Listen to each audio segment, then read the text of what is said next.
basa-basi kali ini kedatangan tamu yang sangat spesial, seorang guru yang sangat inspiratif. Inilah dia Ibu Lailatul Zahro Halo, SPD. Nah, Halo. sekedar informasi bahwasanya nih hari ini saya sebenarnya lagi ngikutin pendidikan guru penggerak dan hari ini pendampingan individu yang ke-6. Nah, di momen spesial ini karena terakhir mungkin Ibu Lailatul Zahro kesini, bukan yang terakhir ya Bu ya jadinya Bu. Mudah-mudahan nanti di saat terus ya. terus terjaga gitu kan.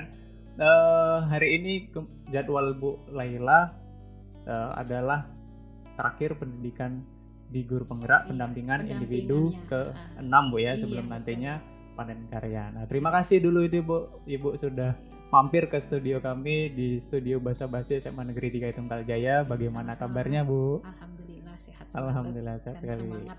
Oke. Nah, profil Ibu Laila ini beliau mengajar di SD Negeri Sentang. Iya. Nah, SD Negeri Sentang itu sekedar informasi lagi buat penonton di sana, di Kecamatan Bayung Lincir, letaknya kurang lebih di sini kurang lebih sekitar 40 km Bu ya. Kurang lebih 40 km. Nah, itu harus melewati jalan yang berliku pula lagi, harus memasuki desa-desa gitu kan Bu. Iya.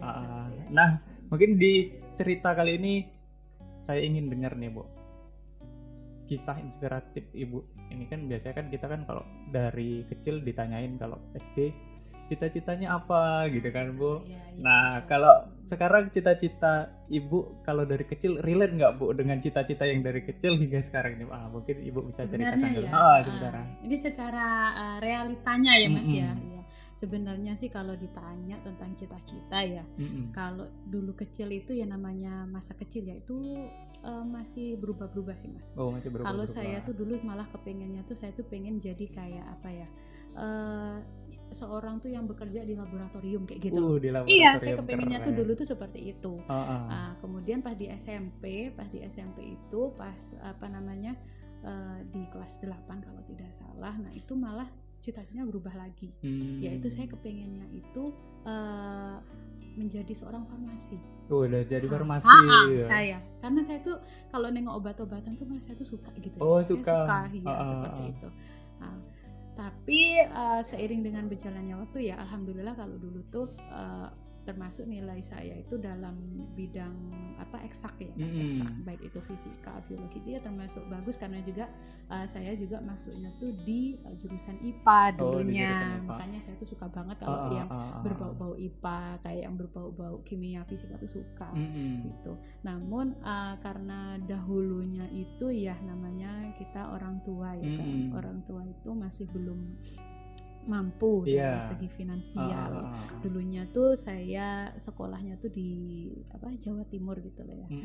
Pada waktu itu termasuk saya itu dulu kepanggil gitu di UNER. Di UNER ya masih UNER gitu.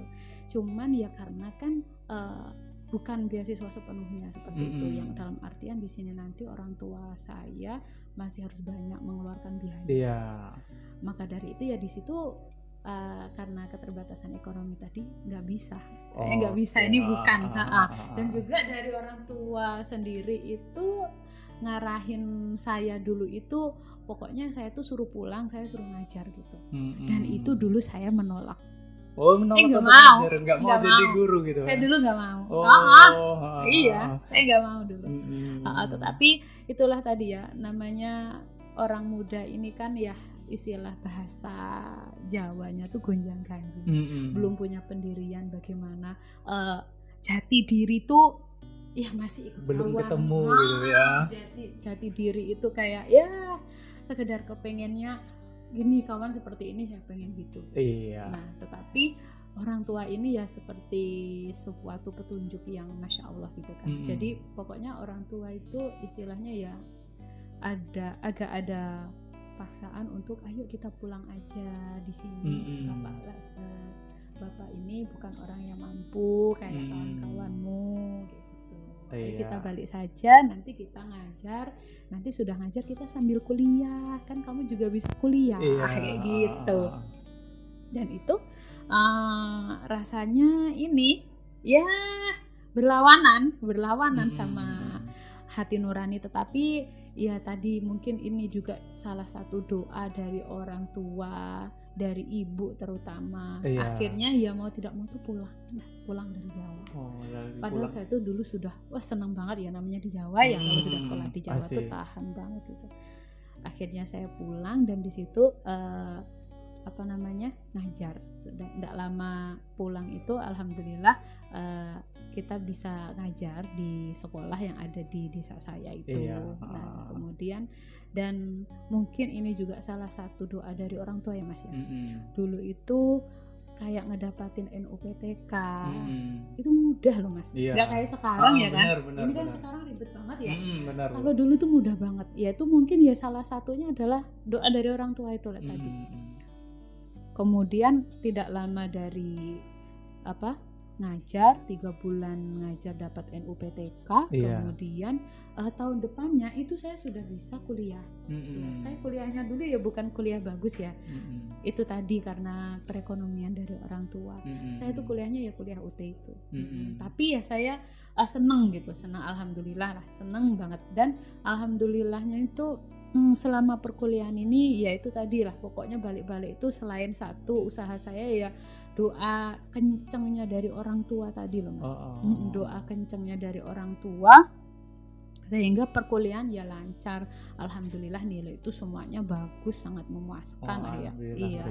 Sehingga saya juga lulus. Nah lulusnya ini saya juga menjadi salah satu kandidat undangan nih. Kalau di UT itu Mas dia itu ada undangan khusus, ada beberapa orang yang diundang khusus untuk dia ikut wisuda ke Jakarta gitu.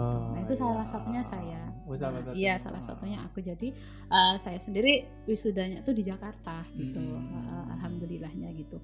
Dan setelah ngajar, setelah lulus itu, kemudian tidak lama dapat jodoh ya di tahun 2017 ya kan. Alhamdulillah. Dan kemudian ya alhamdulillah tuh kalau kata orang tuh Mas, gimana ya, guru honor itu belum mapan katanya tuh kan ya Mas ya. Apalagi segi perekonomian saya sama suami itu sama-sama honorer Mas. Jadi saya guru, suami guru dan sama-sama honorer itu banyak yang ngatakan lah istilahnya tuh, alah nanti hidupnya jadi apa gitu, alah nanti kayak mana hidupnya lah, pokoknya istilahnya tuh banyak persepsi yang agak negatif gitu Mas. Tapi itulah tadi ya, syukur alhamdulillah tidak lama tuh dari menikah tadi, alhamdulillah pas sedang saya hamil ada tes dan itu juga nggak tahu lah, itu alhamdulillah tuh dimudahkan, lulus kita kan lulus ya PNS dan di sekolah saya sekarang ini di Sentang ini dan begitu. Dan saya tuh ngerasa alhamdulillah perjalanan di hidup saya ini kalau dibilang sulit ya pasti adalah, cuman kayaknya tuh kemudahan yang diberikan oleh yang kuasa itu lebih banyak seperti itu. Dan itulah yang membuat saya itu menjadi tersadar bahwasanya berarti inilah jati diriku, inilah takdirku, dan inilah yang harus aku fokus, yang harus aku jalani, yang harus aku fokuskan, yang benar-benar aku itu harus bersyukur. Wujud syukurnya itu tadi yaitu benar-benar mengabdi dengan sebenar-benarnya pada tempat di mana aku bekerja sekarang. Begitu. Dan alhamdulillahnya Mas, dalam pengabdian dimulai dari tahun 2019 hingga saat ini alhamdulillah pengabdian ini terbilang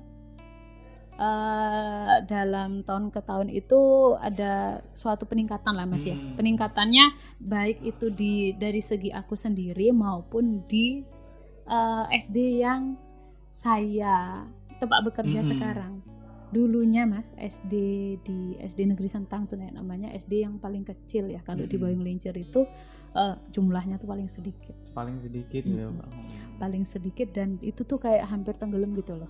Kayak prestasi kompetensi apa tuh kurang terap seperti itu. Dan alhamdulillahnya karena itu tadi saya bentuk wujud rasa syukur saya tadi ya.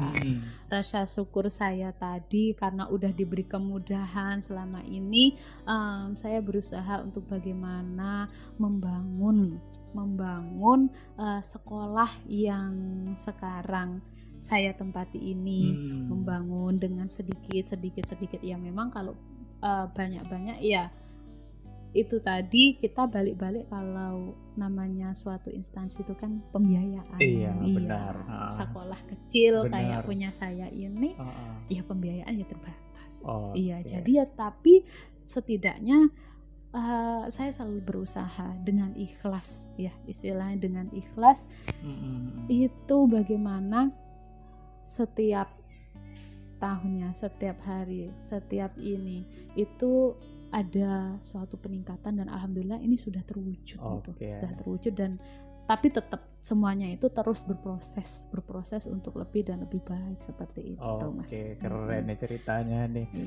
Ini ngomong-ngomong flashback sedikit ke masa lalunya, Bu. Tadi kan kita tuh Ibu cerita mengenai awal gimana dulunya sepertinya nggak tertarik nih mau jadi guru gitu kan. Nah, di fase-fase usia segitu, Bu, selain doa dan dukungan dari orang tua itu tadi udah pasti, selanjutnya gimana tuh dulu Ibu tuh ngatur gimana ya, apa namanya, emosional atau egonya kita sendiri gitu kan.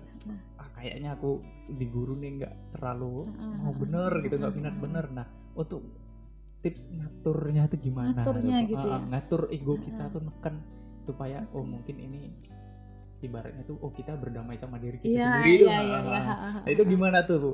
Itu saya kembali lagi kalau dulu ya pas masih masa-masa labil dulu ya. Kalau sekarang itu saya lebih ke motivasi internal, Mas. Jadi saya sadar kalau saya memang harus begini, saya sadar kalau saya harus semangat karena memang inilah saya guru gitu ya.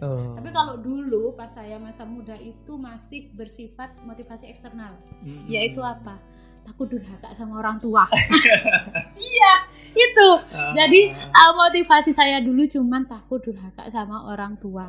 Jadi apa yang dikatakan orang tua, misalnya orang tua minta yaitu tadi menjadi guru, itu nolaknya kan luar biasa ya. Tetapi alhamdulillah itu Allah memberikan saya tuh hati yang istilahnya tuh hati yang takut sama orang tua, takut durhaka sama orang tua. Iya. Jadi bagaimanapun itu, seperti apapun itu tuh walaupun nggak sesuai dengan saya niatkan yaitu bahagiain orang tua. Bahagiain orang tua dunia akhirat, nyenengin orang tua. Itu motivasi dulu saya seperti itu, Mas. Sehingga itulah alhamdulillah yang menggiring saya itu sehingga sampai pada saat ini. Ya. Memang betul sekali memang ya. Apapun kalau kita itu niat untuk ngebahagiain orang tua tuh alhamdulillah apapun akan diberi kelancaran kan seperti itu ya, Mas. Benar, pasti. Dan itu nyata betul itu yang saya rasakan gitu. Iya. Tadi tentang ego kita, Bu, ya manusiawi, Bu, ya karena kita kan manusia kan mempunyai ego gitu kan. Terus gimana nih, Bu? Kan biasa kan, Bu, netizen Indonesia yang budiman gitu kan. Paling nanti jadi guru gini enggak apa, emang enak apa hidupnya gini ya. Nah, yang membuat Ibu bangga nih menjadi seorang guru itu apa, Bu, tanpa memikirkan omongan kiri kanan? Yang membuat saya bangga menjadi seorang guru ini ya pada saat ini aja ya. Nah, pada saat ini semakin saya menyadari, semakin dewasa usia saya dan juga alhamdulillah pemikiran juga semakin bertambah bermakna lah, bertambah matang. Itu yang membuat saya semangat menjadi guru walaupun orang ada ngata ya namanya guru kayak gitu. Yang membuat saya semangat adalah saya itu bisa memberikan perubahan kepada anak-anak. Itu paling benar itu anak-anak ya yang sekarang saya ajar, Mas ya. Ini saya kan ngajar itu bukan di daerah yang kayak di SMA 3 ini bukan ya. Saya daerah pelosok, sangat tertinggal. Sangat tertinggal. Iya. Mungkin Ibu bisa kasih gambaran nih sangat tertinggalnya tuh kira-kira gimana kan biar dapat gambaran gitu. Kalau dari segi ini ya, segi apa namanya istilahnya tuh masyarakatnya gitu ya. Ya istilahnya masyarakatnya yang masih masyarakat dusun lah istilahnya tuh Mas. Iya, jadi ya kayak pemikiran mereka ya pemikiran tidak yang maju kayak masyarakat yang sudah ada di daerah maju itu bukan. Oh, berarti artinya dalam lingkungan sosial yang belum begitu melek tentang pendidikan, Bu.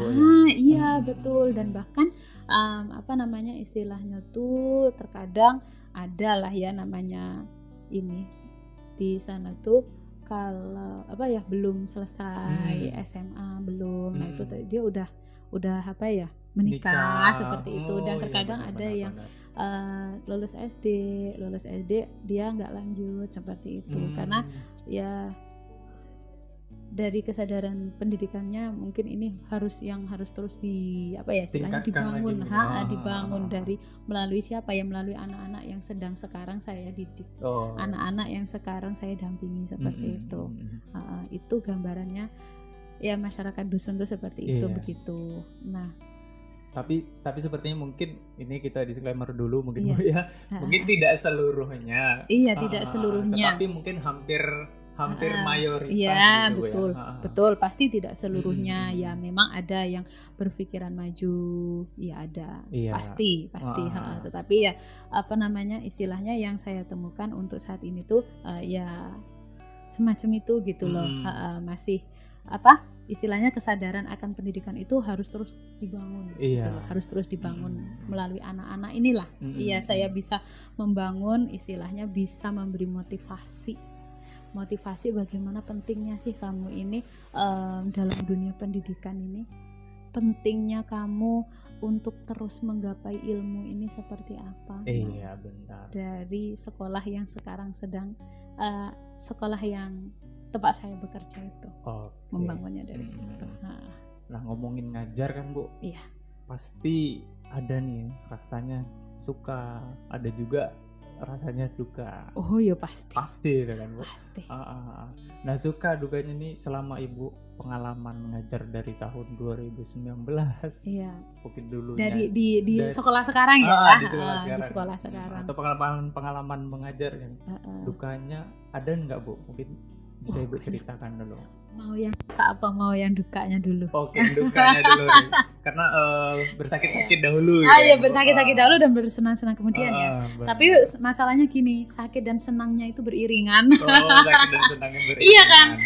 Manusia kan gitu ya Mas ya. Terkadang hari ini kita senang, besok kita sedih, besoknya senang lagi, sedih lagi gitu. Jadi beriringan istilahnya. Kalau diceritakan ya namanya sedihnya tuh banyak ya. Saya ceritakan yang saya ingat-ingat aja lah ya. Sedihnya itu ya mana ya, jauh dari rumah.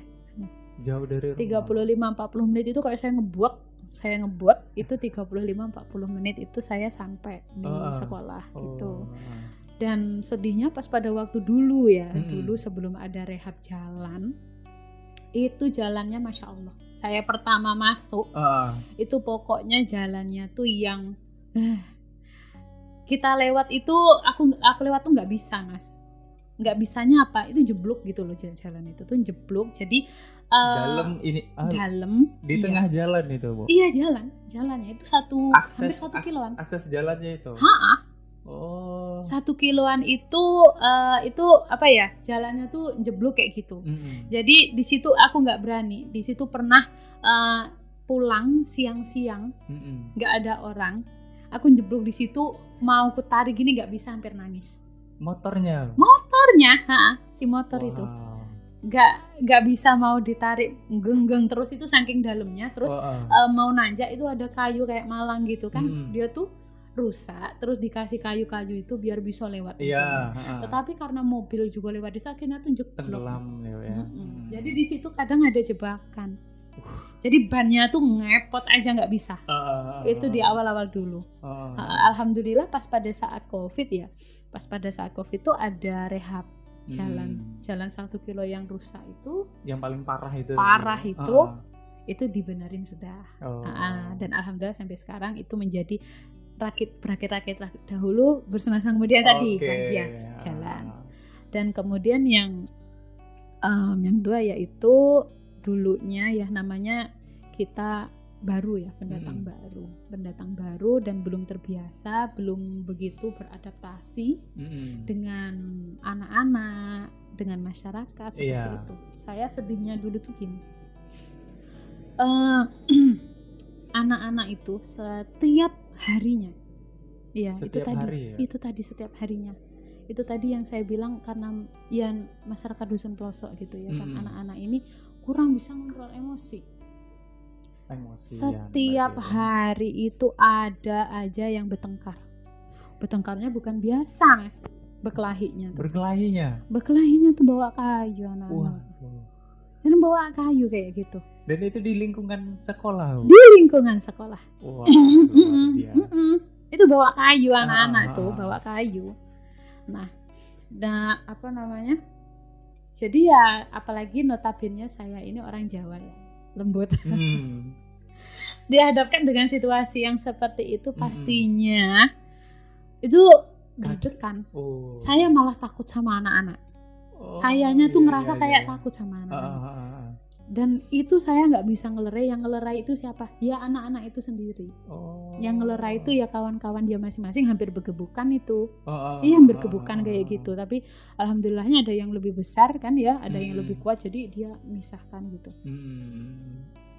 Untungnya ada temennya yang badannya agak besar gitu. Mungkin ketua kelompoknya ada dibilang ya. Dan itu dulu untuk mencegah yang hal seperti itu, tapi ya walaupun rasa takut ya, di hati saya ada rasa takut, namanya takutnya nanti apa ya, kalau saya dulu tuh takutnya nanti anak-anak balas dendam apa gimana sama saya kalau saya terlalu keras. Cuman mau nggak mau aku harus lebih berani daripada mereka gitu. Itu prinsip aku dulu. Jadi walaupun seperti apapun keadaannya, saya tetap, kalau dulu tuh saya tuh menerapkan sebelum saya belajar guru penggerak ya. Saya menerapkan disiplin itu seperti ini. Saya bilang ke anak-anak, mulai saat ini ibu enggak mau lagi ada yang namanya perkelahian. Satu saja yang berkelahi, satu sekolah yang akan ibu kenakan hukum. Seperti itu saya dulu tuh, saking saya belajar untuk keras. Saya menghadapi anak-anak yang notabene karakternya seperti itu, saya juga harus ikut seperti itu, gimana harus gitu. Ikutan keras gitu. Saya kayak gitu dulu. Ya, jadi ibu nggak mau toleran siapapun, kata saya. Kalau ada yang bertengkar satu, semuanya kena hukum. Gitu. Itu berhasil tetapi dalam jangka waktu yang nggak lama. Karena begini, malah saya kayak gitu itu seperti ini, nanti ada yang bertengkar sedikit akhirnya ngomong ke saya. Akhirnya nanti ngelapor ujung-ujungnya saya sendiri yang bingung kan, seperti itu. Repot sendiri. Repot. Ngelapor ini akhirnya. Nggak mungkin tiap hari dihukum terus kan kayak gitu kan. Pasti. Iya. Kemudian setelah saya belajar guru penggerak ini, saya terapkan yang namanya disiplin positif restitusi itu. Memang restitusi itu nggak langsung berdampak, Mas. Nggak langsung berdampak. Anak-anak kita kasih coaching terus dia baik gitu ya. Enggak, anak-anak nggak seperti itu, enggak. Tetapi bagaimana di sini anak-anak itu karakter bagusnya, karakter positifnya tuh keluar. Jadi dari dia yang misalnya dia bertengkar, berkelahi, itu salah-salahan, dia mau mengakui kalau dia ini yang salah, dia yang mulai gitu. Nah, dengan adanya seperti itu bisa menjadi sebuah feedback untuk anak itu sendiri. Jadi kalau misalnya kamu tidak mau bertengkar atau tidak mau digituin sama kawan, apa yang harus kamu lakukan? Nah, diberikan feedback seperti itu. Ya saya berarti tidak melakukan hal yang sama dengan kawan saya kan, seperti itu. Benar. Iya. Dan itu manjur. Ya tapi namanya anak-anak. Iya. Besok pasti ada kesalahan lain lagi yang dibuat. Iya. Tapi ya pokoknya kita konsisten, kita berikan yang seperti itu tadi, konsisten, kita sabar dengan mereka. Insya Allah adalah namanya hasilnya, walaupun itu sedikit tetapi perubahan itu akan ada gitu. Iya pasti Bu. Iya. Ini pengalaman saya juga nih Bu ya, Iya, karena di pendidikan guru penggerak juga menerapkan restitusi itu Ya. tadi. Memang benar kata Ibu tadi, restitusi itu memang membutuhkan proses, Proses. bukan yang instan. Betul. Saya juga merasakan juga Bu. Jadi ketika yang paling sering kan kalau di SMA ini kan telat Bu. Biasa lah macam-macam lah anak kan. Yang ban bocor, ranting bocor, kasihan belum makan ke kantin dulu gitu. Pasti banyak ceritanya. Namun di satu sisi ketika restitusi itu dipakai, alhamdulillahnya itu satu tadi Bu, kita mendapatkan poin positif itu tadi. Poin positifnya paling tidak mereka menyadari terlebih dahulu nih kesalahan, bukan kesalahan ya, artinya kehilapan mereka sendiri. Nah paling tidak kita mendapatkan satu poin itu sih Bu, menurut saya yang terpenting gitu kan. Nah setelah dia menyadari, mungkin nantinya benar juga nanti apa kata Bapak Ibu guru, saya terlambat ini akan berdampak buruk bagi diri saya sendiri gitu kan. Tidak disiplin, nantinya kedepannya mau gimana gitu kan. Nah selanjutnya gitu Bu, suka duka tadi kan sudah, harapan Ibu untuk murid-murid Ibu. Harapan saya sendiri untuk murid-murid adalah mereka itu bisa berproses dengan diri mereka sesuai dengan bakat mereka. Saya kepengen banget itu anak-anak tuh bisa kenal gitu. Intinya dalam kata lain ya, dia itu bisa kenal sama diri mereka. Kemudian dia itu bisa ngembangin bakat mereka kayak gitu, minat mereka. Karena sampai saat ini saya semakin menyadari ya, kalau memang betul dalam sekolah itu kalau kita mau fokus terus kita asah minat bakat itu ya mungkin ada keterbatasan dari diri kita. Karena di sekolah ini tempatnya itu kalau ada kata salah satu influencer itu bukan untuk mengasah minat dan bakat terus, tetapi untuk menumbuhkan motivasi belajar, kan ada yang betul. Itu betul. Itu yang paling penting. Motivasi belajar itu memang betul. Iya. Tapi dalam motivasi belajar ini saya juga ingin mereka belajar untuk bagaimana bisa kenal siapa mereka, kenal diri mereka, sehingga dengan adanya seperti itu mereka tahu ya dengan apa kelebihan dia. Itulah yang jadi semangat dia untuk bisa terus berlanjut, terus berlanjut pendidikannya, terus termotivasi belajarnya, sehingga nantinya dia itu bisa sukses dari hal yang bakat mereka itu, dari bawaan Tuhan untuk mereka itu gitu. Saya kepengen banget seperti itu. Ya makanya di sini saya itu paling tidak dalam setiap minggu tuh ada beberapa ada beberapa waktu ya kan saya sengganin siang gitu kan ya, untuk ekstrakurikuler, untuk mereka. Untuk bisa ngasah bakat mereka, untuk bisa istilahnya tuh menggali potensi mereka ya. Mulai mengenalkan diri mereka itu apa yang mereka ada di diri mereka tuh apa gitu. Kepengennya saya seperti itu. Insya Allah kalau dengan adanya seperti itu, saya yakin anak-anak terutama anak-anak di pelosok itu juga bisa kok kayak kawan-kawannya yang ada di lingkungan lebih maju pada umumnya gitu. Karena mungkin juga kan mereka juga kita semua di mata pendidikan ini sama Bu ya, mendapatkan hak yang sama. Betul. Tentang baik itu pelayanan pendidikan maupun pembelajaran terkait tentang proses dan lain sebagainya Bu ya. Betul sekali. Oke, terima kasih deh Bu sudah mampir di studio kami, sudah berbagi cerita inspiratifnya. Mudah-mudahan Allah Subhanahu wa taala, Tuhan Yang Maha Esa, terus berikan Ibu kesehatan dan kesuksesan serta diberikan hati yang besar dan sabar dalam menghadapi murid-muridnya, dan jangan Bu ya, jangan kapok-kapok dan jangan bosan-bosannya untuk terus membimbing dan memajukan pendidikan di daerah maupun khususnya di Indonesia. Sekian dan terima kasih Bu. Sampai jumpa.